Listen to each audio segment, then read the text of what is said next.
Hello everyone. Did you know that nearly 93% of the school students are doing remote learning due to COVID-19, according to the census?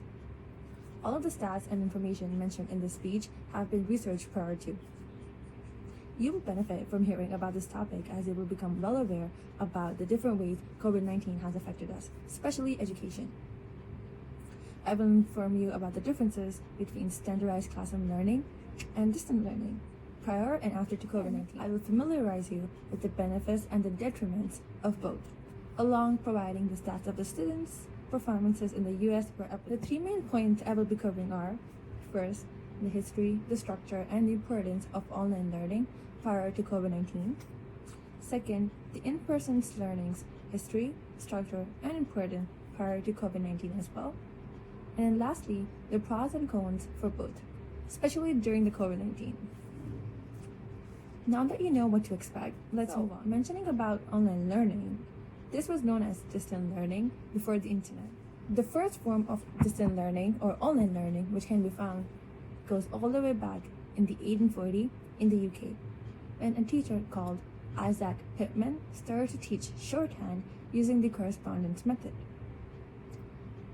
In the United States, it started in around mid-19th century thanks to the USPS, the United States Postal Services. They used online learning or distant learning for communications between their professors and the students. So, as I mentioned the professors, you can understand that the distant learning is used and was used only for universities and colleges. These distant instructions were handled at only certain institutes, were known as the correspondence colleges. The first ever correspondence college to open for the distant learning is in 1873 in the city of Boston, Massachusetts, by a person called Anna Elliott Tickman. The college was called the Society to Encourage Home Studies, and then from there till 1989, a fully online bachelor's and a master's program started to offer by the University of Phoenix. So looking at the structure, these programs can vary from program to program for the levels, undergraduate or graduate or PhD, and even majors. For example, some can include a hybrid program for, let's say, nursing school, where you come in person to take your clinicals, but then you have your lectures online. For the other majors, it can be some asynchronous work and some synchronous work, meaning the class is meeting online at a specific time, or the work can be done at any given during time period. Again, majority of this online learning refers to the university and e-learning has done everyone a favor, but especially for those who are either working full-time or they have kids to look after, and this can be both for men and the women. Studies have shown that at least 1 out of 4 college students are enrolled in at least one of the online course, including me. Even before COVID hit, I used to take some online classes because I did not have to meet at a set given time. It would also save me some travel time. Also, one thing to note is that the age group which online learning attracts is for those who are in late 20s to late 30s. But again, this can vary from age to age from specific things, because I just took it because I wanted to try it. And I'm pretty sure you might do the same, or you might have done the same. In fact, there are more than 4.5 million students in the US alone who were taking online courses. And this study was done in 2009. Another thing to note is that one of the most popular majors for online learning is for the MBA. The MBA is the Master's in Business Administration. The numbers keep on increasing day by day because comfort and flexibility. Now let's look at the traditional classroom learning. How and when did it start? So classroom learning has been there for any student level in the US since 1821, when the first public high school opened. In 1636, the first college opened, also known as the Harvard University for Higher Education. School buildings were built in response and acknowledgement of shifting and including common education, rather than just focusing on religious education, as that was the norm before in the society. By the year of 1870, every state had a private and a public school, and a university with full functioning staff. One important thing to note here is about segregation. Segregated schools existed, including the universities.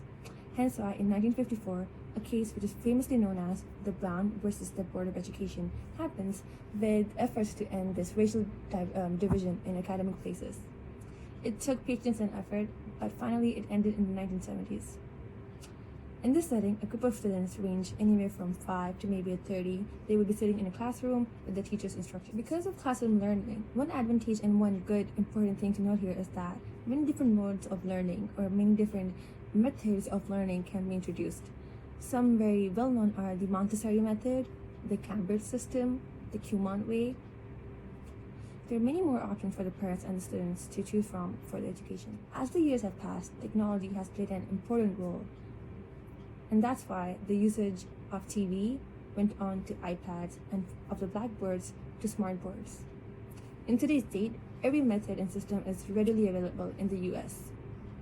With continuous effort by you and me, the classroom of a student is in works to overcome any issues. This makes sure a student succeeds despite their disability, age, and gender. Now that we know about both prior to COVID, let's see it during the COVID. Due to the pandemic of COVID-19, all of the in-person learning has been suspended. And just now, as you may know, schools are reopening with the continuous classroom learning in the US for both the universities and the schools. There are many benefits and detriments to both sides, so let's explore that together. E-learning, you have better time management as learning can take place in your own home, hence why you can cut out the unnecessary travel time. I personally hate traveling.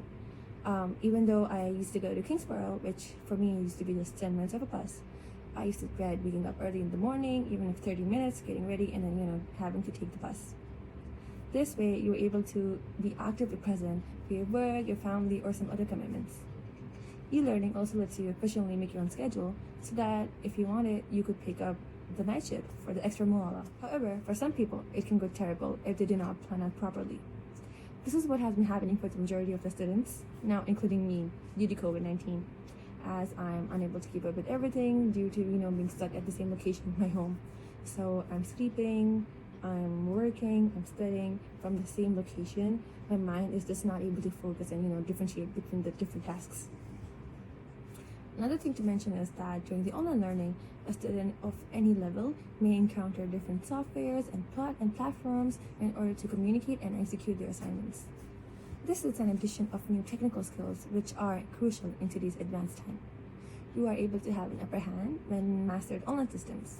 However, this also has been a major issue as first, not everyone owns a device which can support various programs, and second, those who are of a younger age and are unable to navigate through, especially with those families whose parents are not proficient in English because, let's be real, New York is the melting pot of many diverse cultures, and not everyone is proficient in English, and that is totally okay. So that's why they need guidance. But because of everyone isolating, technology is acting as a barrier between providing education. And the additional methods such as, the mailing or maybe the in-person pickup should be added for accessibility for every student and including every family. I personally had to purchase an iPad with an Apple Pencil, which costed me so much money, but just so that I could, be efficient with my studies. And I could do this because I had savings, but not everyone can do the same, and that's totally okay, especially with the COVID being hit. It has caused everyone to be out of job. Now, let's sum up my speech. Let's review our points. Firstly, we saw what the online learning is and its origin, structure, and importance in the US before the COVID-19. Then, the second point we saw is how traditional learning began, its importance as well in the US prior to COVID-19. Finally, we talked about the two pros and cons for each given in the COVID times. Remember, it is okay to take a break from education if you can. If COVID has made this miserable for you, you can do that. But also, it is normal to ask for help, as everyone wants you to succeed in your learning, no matter what form it is. Education has limits, but learning not. Be a good learner lifelong. Thank you so much. I hope you learned something from today. Goodbye.